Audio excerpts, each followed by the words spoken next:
Wij gaan via de social media de Saskia's in Friesland, er zijn er 800 van, en in Nederland oproepen om een fotootje op te sturen van zichzelf. En van die 1001 Saskia-fotootjes komt één grote megacompositie naar een schilderij van Saskia door Rembrandt. Ljout pakt grut uit met de Saskia-viering vanwege het 400ste bedjaar van de grutte leefde van Rembrandt. Kost er nog moeite binnen sparren om het publiek een zo compleet mogelijk beeld te jaan van deze bijzondere vrouw.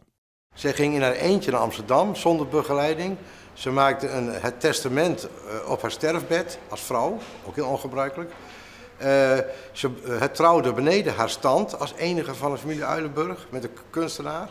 Dus het was een eigenzinnige Friesin.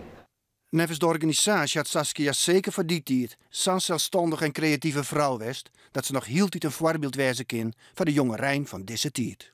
Ik denk dat ik van Squal ben wel heel nieuwsgierig is om te zien van hoe het zo'n band, like als Saskia, hier opgroeide en uiteindelijk trouwde met Rembrandt. Een supermodel, een beetje een Duitse Crusoe van alle letteren.